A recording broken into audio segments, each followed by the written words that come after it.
topic is today. So, They go back. I didn't read it. okay. So, how can we prove that something's moving? It seems a silly question, but let's say that we have a guy on a cart, and there's you standing here, and this cart is moving this way with,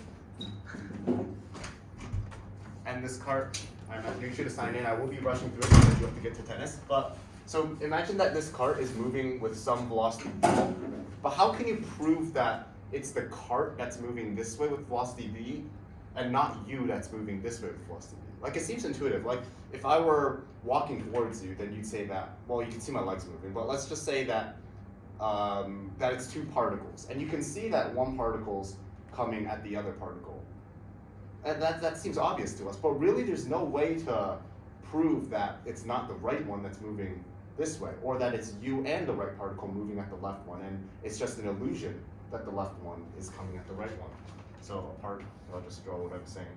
So what we see is a particle moving this way, and you're observing it like this. You're observing this particle.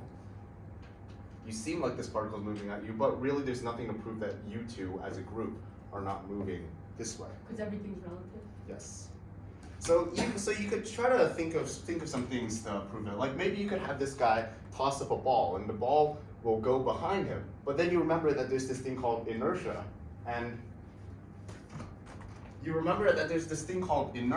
and the ball will keep going just as if nothing had happened. To him the ball looks normal, and to you the ball looks like it's still going forward. So your proof doesn't work. Now you might say, what if you had like a Nerf gun or something, and you shot the Nerf gun, and then the bullet would appear slower to this guy. But then again, inertia. If you were moving at speed of v on a car, and you shot off a Nerf gun where the bullet fires off at v, then to you it looks like that it went off at its normal speed of v. Now to this person it looks like it went off at its normal speed of v. But this person, you would see it as 2v. But still, there's nothing to prove that you aren't the one moving that way at v. So you guys get my point, right? It's all relative. There's nothing to prove that you are truly the one at rest. In fact, we aren't at rest in the universe. We're on Earth, whizzing through the universe at a speed, but relative to Earth, we are stationary. So that also illustrates the point. Now, let's see. So yeah, you can't prove the car is moving. So it turns out that with anything like particles, so particles that can be like a ball or the Nerf gun, you can't prove it with Nerf guns. Now how about waves? So it turns out that if you had like a rope, if you flick the rope and you were running this way, it doesn't matter if you're standing still, flicking the rope, or running this way, it turns out that the hump will move at the same speed. Now we could extend this to sound waves. So let's say that instead of tossing a particle or anything, this person has a speaker. Speaker creates a sound. So if this thing were moving really fast, like it's a supercar moving at the speed of sound, and then you blared off some horn at the speed of sound, waves are not affected by, they don't have inertia like an object does. So to you, it would sound like the sound keeps ringing in your ears because it's stationary relative to you. That's how sonic booms work, right? Because the plane ends up being so fast that it passes its own sound waves, and then that creates the sound sonic boom. So there's another problem here. What if it was a really windy day and the wind were moving that way at the speed of sound? Then that could explain why you hear the sound in your ears. Maybe the sound is actually going this way, but the wind is blowing it back. So any wave that requires a medium, you could make this argument. Still, there's nothing to prove that it's not just the wind that's moving this way at the speed of sound, instead of the sound moving this way and you moving at the speed of sound.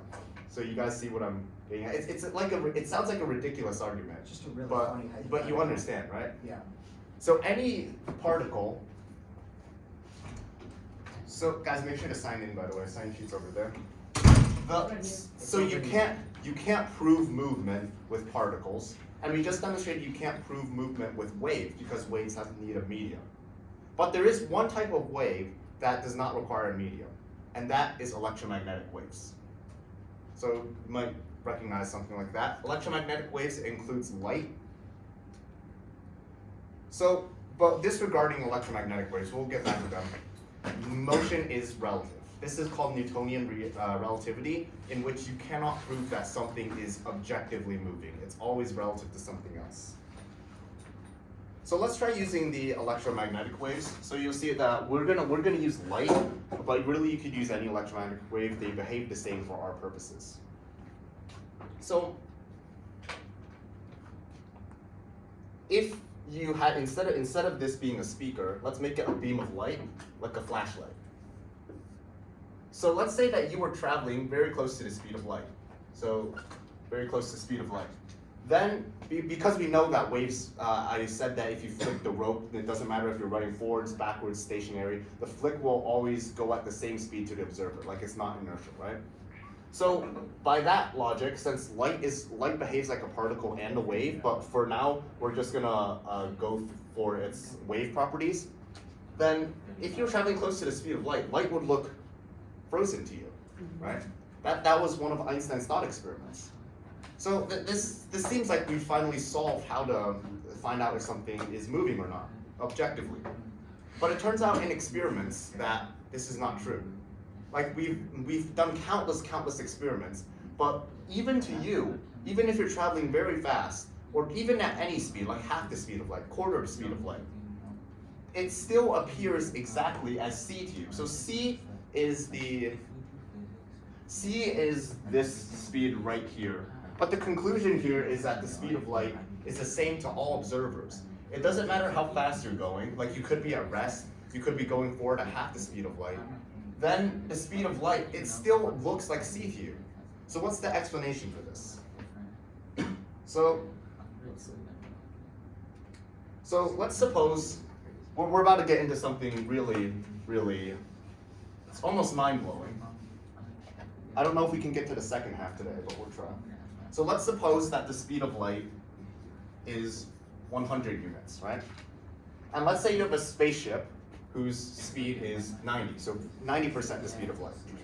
So that means that if light and a spaceship, which I'll just use as a rectangle to represent, if light travels 100 meters, or not meters, let's just say there's some units that I'll call u, so 100 u, 90 u, then in 1 second, the spaceship travels 90, right?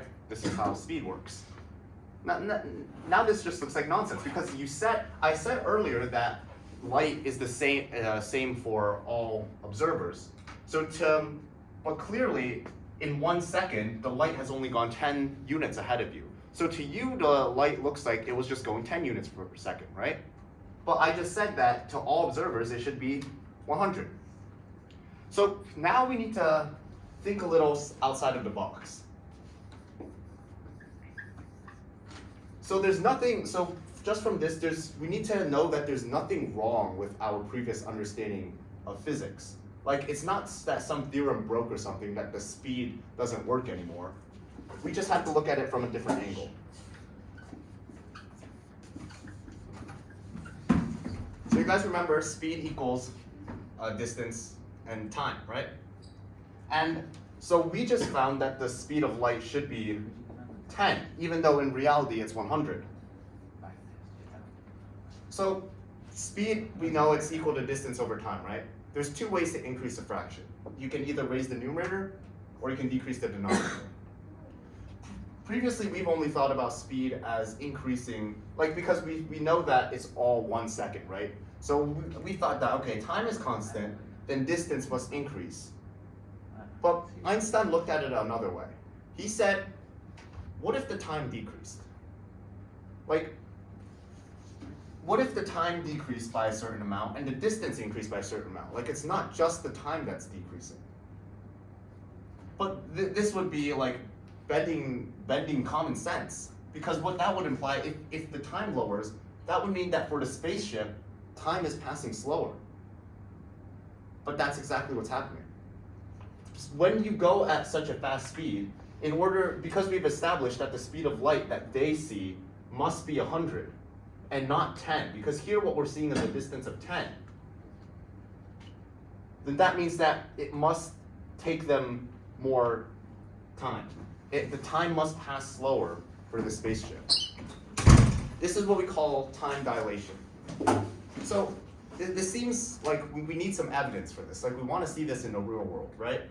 But it turns out there is. So there are these things in solar radiation that are called muons. So muons, you know, like in chemistry, there's like radioactivity. And the radioactivity, its half-life, it can't be influenced by temperature, pressure, anything. Nothing can influence it. So the same is with muons. Muons kind of decay as well, just like it has a half-life, it can't be influenced by anything. So we know what their half-life is. There's nothing that can change it. Except the muons that we have here on Earth, they're at rest relative to the Earth. The ones that come in from the sun, we find that their half-life is much longer than the ones on Earth. So that's an example of time dilation. Because of its speed, time is literally passing slower for those muons. And then we also have the atomic clock. We put an atomic clock here on Earth. We had two of them. We calibrated them, and then we put one of them on a plane. So one of them went on a plane all around the world, came back, and then because of the extra speed, we measured it, and we found that the atomic clocks were off by a little. And the amount that they were off by a little was exactly predictable by Einstein's equations. So now that okay, I think I have time for this. Now that we have, that we've established that the speed of light is constant for all observers, doesn't matter what speed you're moving at, you will always see light relative to you as the same speed. So why can't anything reach the speed of light? Like we've all been told this, but we don't really get an intuitive answer. So first thing, this is a photon clock. By the way, the last part was a little confusing, but what you should take away from that is that time is also relative. Time passes differently for something going faster versus something slower. No, so this is a photon clock. What a photon clock basically is you have two mirrors here, and there's a photon, which is a particle of light, that's bouncing between them. So every time it hits one of the mirrors, there's like a tick, tick, tick. Now this isn't a real clock, it's a theoretical concept. Now, what if we had, what if the photon clock was moving? So instead of just being here, it was shifting like this. Well, we've established that the speed of light is c, and the speed of light is the same at all times. So it's going to keep traveling on a longer line. Like you can see that it's going to be a longer line, right? Because the mirrors are moving, it's also moving with it. So it's moving up and down and to the side. So what that means is it's going to take longer for the photon to hit here. So the photon clock would register a slower time because the distance is longer, right? We can see that this is longer than this, right? And the speed of light is the same in all reference frames. So that must mean that the time is longer, and that's correct. So the time for the photon clock slows down as it moves. Now what about real clocks? We don't want to talk all about theoretical stuff. We want to talk about real stuff. But it turns out the same happens for a real clock. The atoms in a clock, they're bonded electromagnetically, so there needs to be time for information to travel between them in the form of an electromagnetic wave. Like it's not just, even though it looks instantaneous to us, at the atomic level, what's really happening is that each atom sends a signal in terms of an electromagnetic wave to the next atom telling it to move. So information also travels at the speed of light. Remember that an electromagnetic wave includes light, and all electromagnetic waves in a vacuum travel at c, not just light. So what does this mean? So that means that as a real clock is moving as well, not only is there this distance to go, because normally there's just this distance, right? But if it were moving on a spaceship or something, it would also have to cover a horizontal distance. So we would know that the distance is longer, so the time slows down for a real clock as well when it's moving. Like even if we just took that clock off the wall and started walking around with it the time slowed down, maybe by like billionths or trillionths of a second, but it did slow down for that clock. So we can derive the time dilation equation. So I'm not, since we are tight on time today. So this is the time dilation equation. So the t prime is the dilated time, where t is proper time. So proper time just means the time that we see, that is regular to us. And the dilated time is the weird stuff that's going on to the moving object. So v here represents the speed that the other object is going at, like the spaceship, and c is the speed of light. So we often write the coefficient of t as gamma. Gamma is called the Lorentz factor. The Lorentz factor. So when the ratio of the spaceship's speed to the speed of light is this much, then you can see what the Lorentz factor would be. So if it were an object we're traveling at, we just plug it into this equation. That's how we see what it is. If the ratio, if it were going at half the speed of light, then time would be 1.15 times of what we have now. So it would be going slower for them by that much. So in other words, when 1.15 seconds passes for, let's see, does it work this way?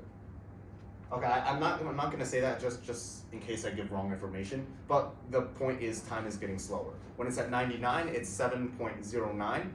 So you can see that time is getting slower and slower for the object, this traveling object, compared to us. Is that exponential?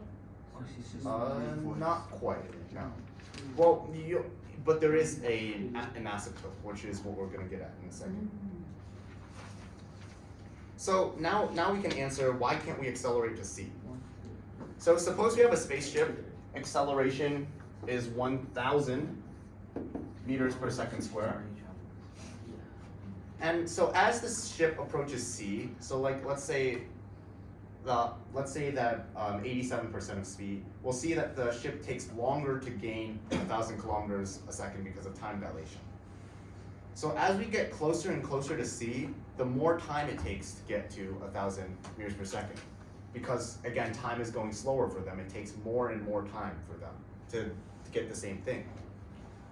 Now, we'll see, we can see what Matthew just pointed out. It looks like as v over c, even though it gets so close to 100%, the Lorentz factor, if you took a graph of it, it would look like that. There's like an asymptote.